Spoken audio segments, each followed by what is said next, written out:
Hello, everybody. We're back here at Tybrisa Books. We're going in here. We're going to meet another author. She's a children's author. I will let her introduce herself this time. However, interesting thing, she's got a little bit of a celebrity dog, so we will be meeting her, talking to her about some children's books today. Appreciate it. Let's go inside and see what we can get into.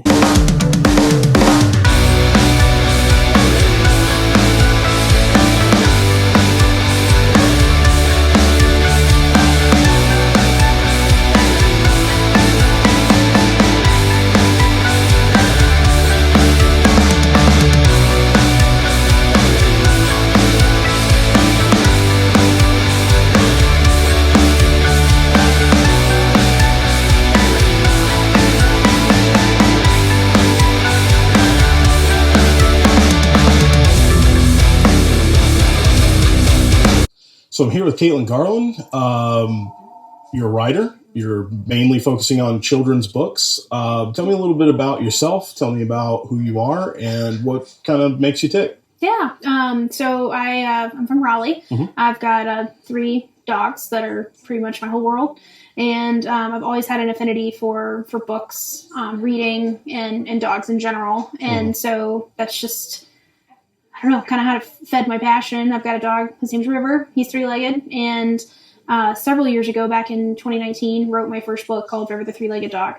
And it really kind of took off. And it was great getting to meet kids and go to schools and really relate to children in a book that they were reading and a character that they loved. And it just brought me more joy than I thought that it would, and I didn't anticipate it being a thing that I continued. But it's just kind of snowballed, and I've enjoyed writing ever since then. Cool. So with the experiences that you've had with children, with engaging with children as your audience, as your I guess your age group that you are trying to write for, what kind of things do you normally do for them? Like, do you do special events for children? Do you read stories to them or anything like that? Yeah, mostly just readings. Okay. Really, the main event is River. He tends to go with me to any sort of book signings that I have, even if I'm not promoting his book. He comes along and that is the event for kids. Honestly, we'll do some tricks. We'll read his book. We'll read one of my other books, and they get to ask a lot of questions about him, and that's the fun part for them. So, with the books that you write, are you trying to focus on a message in the books? Like, is there a message you're trying to get across? Like, some people, I know they write books about dogs because they just like dogs, or maybe they're trying to bring attention to something about, like, awareness about dogs or whatever. Yeah, that's great. So I do have one book that's complete nonsense, The Truth About Squirrels, and it was just kind of a goofy story that I don't know. It was just a fun book to write, and there's really no message there. Yeah. River's book is a story about inclusivity and believing in yourself. So even though you may look different, somebody may treat you differently because of the way you look, that doesn't matter. You can do whatever you set your mind to. It's all just work. Okay. And Milo the Brave is being brave. It's childhood anxiety. It's kind of working through those things and relying on people around you to help support you, to get you through your fears. Right. And then Down to the River is actually inspired by my husband. He's a big whitewater kayaker. Okay. And there's a lot of safety that goes into that. There's a lot of terminology that's really based more for boaters. Yeah. And so, in that book, it's the first book I wrote with some sort of like a rhyme rhythm to it. And I talk about the different terminology with kayaking and with boats, and I really kind of bring it down to a level that a kid could understand. Okay. And my most recent book, The Hike, is the second book I wrote with a rhythm, with rhyme to it. Okay. And it just talks about being outside, going on a hike, and it kind of starts out a little bit, a lot of people worked from home during COVID and they were stuck inside, and that wasn't very fun. And, this dog is bored and anxious and ready to go do something, and he gets to go out on a hike, and it's the best day ever. Yeah. Okay. So I guess since there's multiple messages to your books, with kids, like the different things that you're promoting to children and, like you said, trying to do your best no matter what people say about you, things like that. Is there any like underlying sort of passion that you have about children? I mean, is there like a focus? Like, are you I guess, is this purely for entertainment, or are you trying to teach something? Well, I think that believing in yourself and believing in yourself is really just the biggest message there. I think while I can put it in an entertaining format, that is a really good message that kids really should know. That should be instilled in them. That's something that, regardless of what anyone else says about you, you know who you are, and believe in yourself, and you can do it, and you can move forward.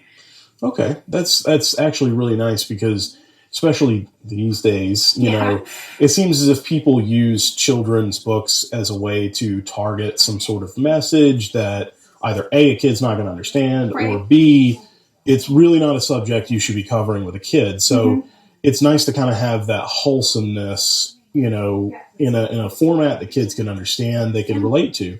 How do you feel that the dogs and the animals that you write about, how do you feel that they relate to the children?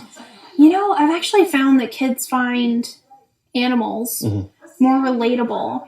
They're able to make a connection. Okay, so every single person looks different. We have different hair. Some people wear glasses like us. Some people don't have hair. Some people do. Some people have different skin colors. So every single person looks different. And so it's difficult for a child, I think, to look in a book and see a kid that doesn't look like them. It's difficult for them to relate. Whereas you can relate to a dog. You can relate to a three-legged dog that looks different. Because they're not going to look exactly like you because they're a dog, but you can relate to the situation, the feeling different, than not, that same thought process, if that makes any sense. I think that it's easier for them to relate to an animal, because I feel like people in general, children in general, everybody looks so different. And so it's hard to make that connection with a character in a book that looks nothing like you.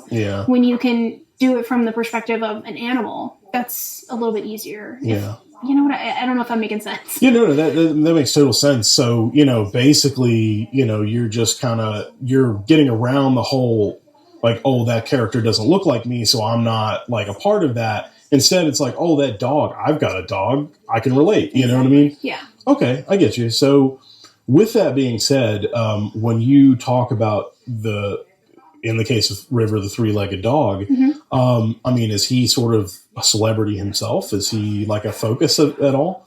It's funny. So there have been, I went to the dog park one day just with him. And we walked in and somebody said, "Oh my gosh, that's River." And they don't even know who I am. And I think he's just a happy and relatable dog. So, and like I said, I do bring him when I have events. I do bring him with me because he loves people. He loves kids in general. And so, that's always nice. People like to know that, hey, this book isn't just about a three-legged dog. It's about a real dog. This is again, it's relatable. Yeah. So, do you have a lot of children who have either read the book or they know about River, the three-legged dog, that when he shows up, they're just like, oh, he's real. Yeah. He's, and they go over there and pet him and stuff like that. Yeah. Okay. Yeah. He's got a little bit of a following. There's people, whenever I come here, there are children I have seen every year since I wrote this book. They come in every time just to see him. And so it's cool. I get to watch them grow up as they come in and say hey to River every time we're here. That's really cool. That's kind of interesting. And it's an interesting take too, because so many books, when people write books, they want to put that hook in there. They want to put something that catches the reader.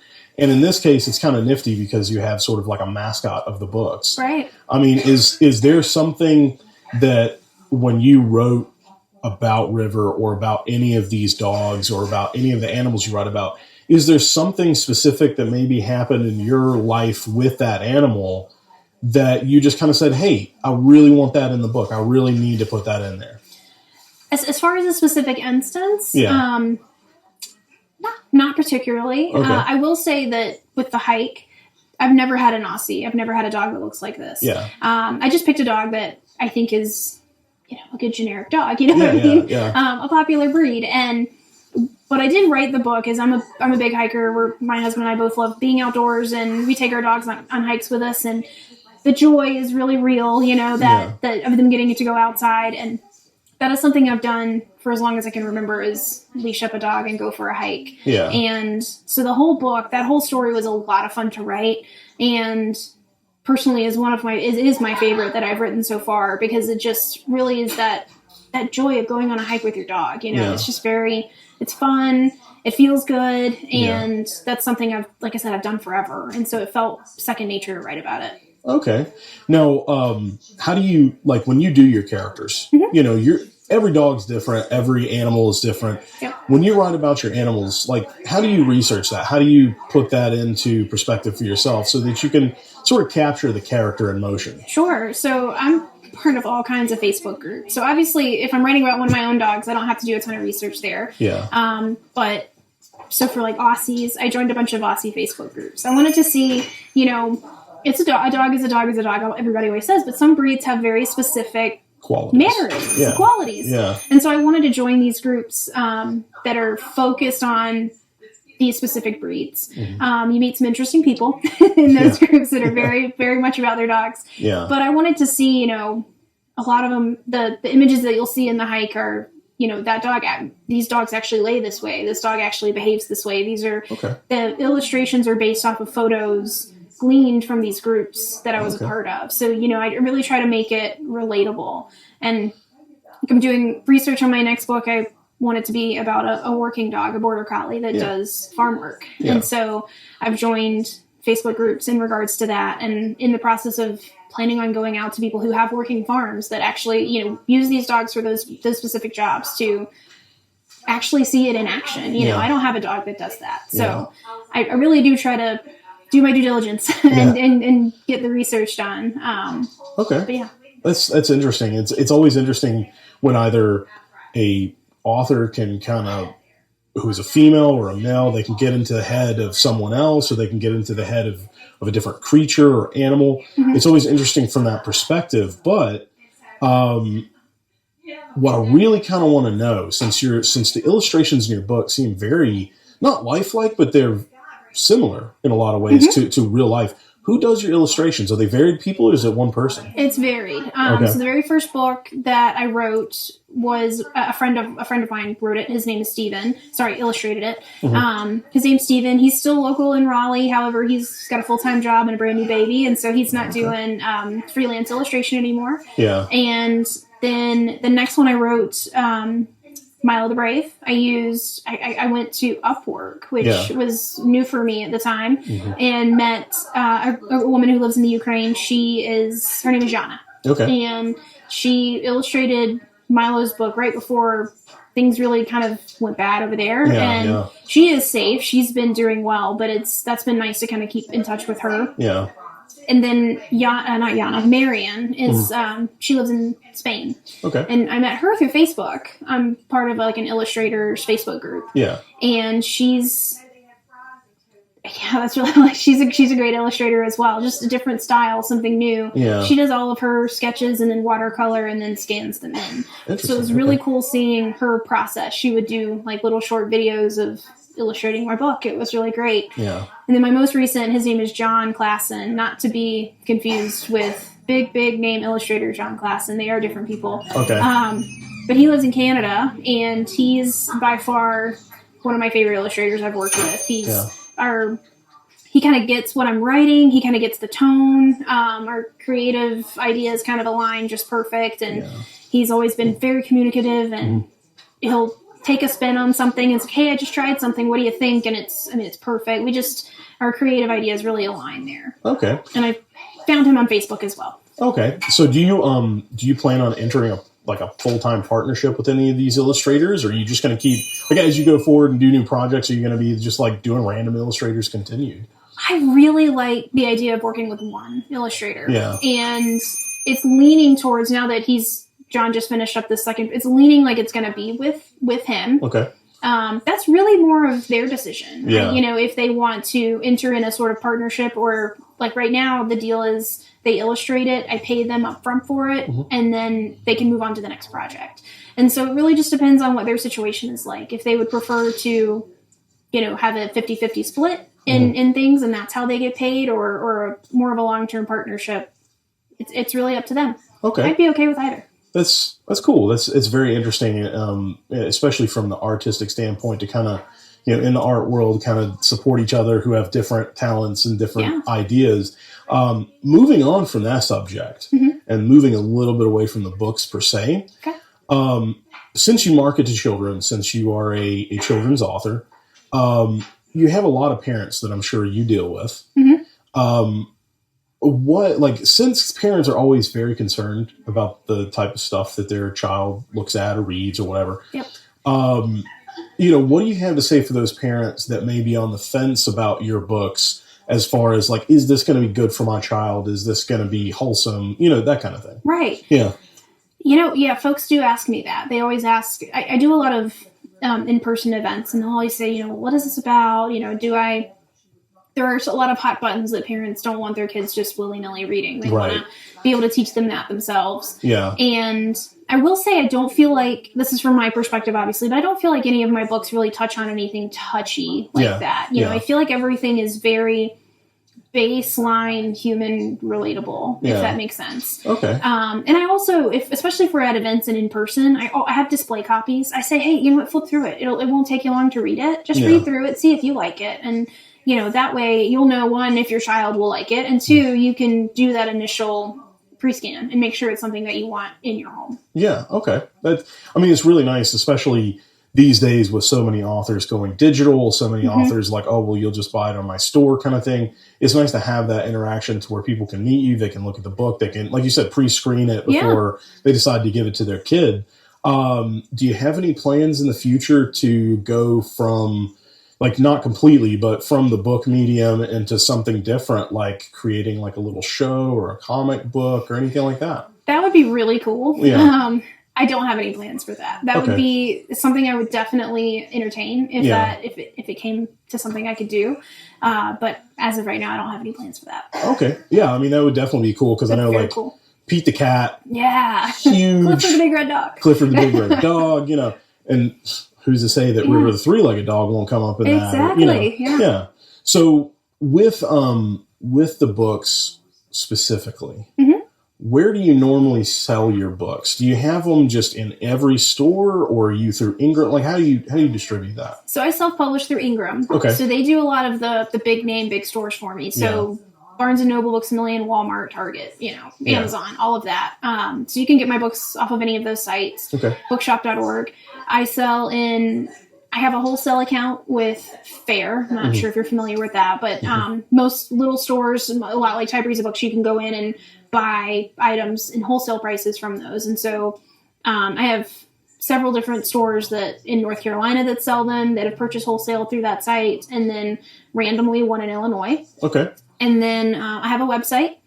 And then I go to a lot of, they're technically called craft shows. Yeah. So I set up a table, and those go over really well, especially in the fourth quarter of the year when people are doing all of their holiday shopping. Okay, cool. Yeah. So do you think, speaking of holidays, is your books, like, do you think that they would be a good present for a birthday, Christmas? Like, what kind of holidays do you think would be appropriate for your books? Yeah, I just did Easter baskets that went over really well. I didn't do them on my website. I just, on the local Raleigh, Cary Facebook groups, just said, hey, I put together these Easter baskets from a local author. What do you think? And sold a good deal of them through there. And that was really great. It's not something I thought of before. Okay. And otherwise, I think, especially the books in general, I think books make great gifts, regardless of what, not even books that I wrote, but any book in general, I think makes a great gift, especially for a kid. Yeah. And I also say it's a great gift combo to pair it with the plush. And so I always like to, if I can, do a plush that goes with my book. Okay. And it makes a good grandparent to grandchild gift, especially. Yeah. And so Christmas I sell books and plushes out the wazoo around Christmas, because everybody's like, I want my kid to have books, and he'll love to hug this while we read it in bed. And bit of an odd question, but when you have been going to these events and you've been meeting people, kids, the whole shebang, have you had any surprise, like, niche groups that maybe have appeared at your shows that you wouldn't think that they would want to read your books, that just showed up and been like, hey, this is a really cool book, I like it? Yeah, so the last year, right before Christmas, I met this lady, and we've since been in touch, but she works with children service. She trained service dogs, and it ended up being like a wild kind of turnaround. But her son, they were in a car accident, and he lost his leg just above the knee. Yeah, and so he's been like working with a service dog to help with his balance and learning how to walk with a prosthetic. So he got his prosthetic. They're in the process of training a service dog for him, and his service dog got injured somehow and lost his leg. And so he has a 3-legged service dog. Yeah. It was just a wild, she was sitting here telling me this whole story, and it was just a very wild turn of events. But she has since kind of gotten me, like, we just chit-chat about, I guess, children who are actually experiencing the amputee process. And that seems like it would be a logical train, right? You know, River the 3-legged dog working with children with those types of disabilities. But it was just an interesting connection to make. It wasn't one that I reached out on my own to try to market it to. Okay. And it was interesting because she was so touched that there was something that this little boy could relate to personally, and then his dog could relate, you know, like he could put together like, hey, I have this dog. And I don't know if I kind of rambled a little bit. Hey, that's cool. That's really cool. Cause I mean, you know, as an author myself, you go to events, you never know who you're going to meet. You kind of roll with the punches. Yeah. And you end up running into some really, really interesting people that you probably would have never met otherwise. So yeah, and it's great. I've not met anyone. I've not had a bad experience yet. Yeah. I've met some interesting folks, but never anything that was bad. Everybody's always been supportive, and I've heard a lot of life stories. You know, it's been good. So do you ever, like going forward in the future, do you ever think about maybe doing like a book for young adults or branching out into like a different genre? I am in the process of cooking up a nonfiction, still more, still a little bit on the younger side. Okay. But I have a third dog, the one dog that I haven't written anything about that everybody's always like, what about Rory? Yeah. So I want to do a series called Ranger Rory, and, talk about different, I'm trying to think of a good way, kind of a cross between Magic School Bus and Magic Treehouse. Okay. If that makes sense. Yeah, Magic School Bus is a higher grade picture book. Yeah. Very nonfiction, educational, but has that underlying fictional aspect, obviously, because it's a school bus. Yeah. And the same kind of thing with Magic Treehouse. You know, it is fiction, but all of her facts are, you know, Mary Pope Osborne does great work in fact checking everything. And while there still is a fictional story around it, you're still learning things about real life things. Gotcha. And so, working on that, trying to get that kind of up and off the ground. Got you. Now, this question is going to be kind of personal coming from me. Okay. I'm a horror author. I write horror books. Yeah. I love horror. You know, have you ever thought about writing a book, like a spooky book for kids? I haven't, and mainly because I'm a wuss and I don't like horror. Oh, okay. Gotcha. It's you know, like, well, I am a big Stephen King fan, so I think that kind of just just contradicted myself, right? Yeah. But I don't know. I don't know that I can convincingly write a spooky book. Okay. If that makes sense. I got you. Yeah, because I mean, you know, a lot of people target that sort of audience, like, oh, I got to do a spooky book if I'm going to do a Christmas book, and I'm going to. You know, I didn't know, since you had talked about doing Easter stuff and whatnot, but do you have any plans coming up for any events that you're going to be going to? Like, I know right now we're at a book signing for you at Tybrisa Books. Mm-hmm. You got any other events that may be coming up that people would like to go and see you? Yeah, so not next weekend, but I think it's the 29th, the last weekend in February, April, good grief. I'm going to the Read With Me, I believe it's called, Children's Literary Festival in downtown Raleigh. Cool. Yeah. Okay. So that'll be a fun one. So you're gonna have like a kiosk. Like, what's the setup gonna be like, you think? Yeah. So I'm gonna have a 10x10 space, a tent, a couple of tables. I'll have my book set up, and River most likely won't come to that event because it's outside. It gets really hot. You know, I don't really want to put him in that situation, but I'll just be there to chit chat with people and. Probably do a story time at some point. So more specifically to the celebrity in the floor here, do you have anything that you're going to be doing with River coming up? As an event specifically for him? Yeah, like people can come and meet River or meet, you know. I don't have anything on the schedule just yet. I should though. And usually if I'm ever doing an event that he can attend, that's like the first thing I say. The top of it is, River's going to be here. Yeah. so people are aware. Okay. That sounds really good. Do you have any advice for people that may have a dog that's a rescue or is injured or anything like that? Like, do you have something maybe that through your course of having River and raising him as a fur baby, basically, do you have any inspirational things for people that may be going through that? Honestly, they're way tougher than you think that they are. Yeah. If you look at a situation that like, oh man, we're going to need to help them do that. We need to help them get up on this. Let them try it. Let them kind of be themselves. Like he's done crazy stuff. Like we go on a hike and if we're going up something that's got some rocks on it, my other 2 dogs are bouncing off and we're sitting here thinking, we're going to have to help him get up here. And he just goes. Nothing flat, and he goes swimming a lot. And I used to never let him come with an inch of water without wearing a life jacket. Yeah. He's a strong swimmer. It's just kind of trust them, let them test their strengths. Okay. Yeah. That's really cool. So last question. Mm-hmm. What's your socials? Where can people find you on the internet? Yeah. I'm on Facebook. It's at C Garland author. Okay. And same with Instagram. And I've got a website that's CaitlynneGarland.com. It's a super weird spelling of Caitlynne. So, okay. Do you want me to spell it now? Go ahead and spell it. Yeah. It's CAITLYNNE. Okay. And then Garland, GARLAND, like Judy Garland. Gotcha. Okay. Yeah. All right. It's a weird spelling. Thank my mom for that. Yeah. And then those are my big things. Just okay. Facebook and Instagram. All right. And you of course, I'm sure you publish any like information about your events and things like that on there. I do. So people will be able to find everything all through that. Yep.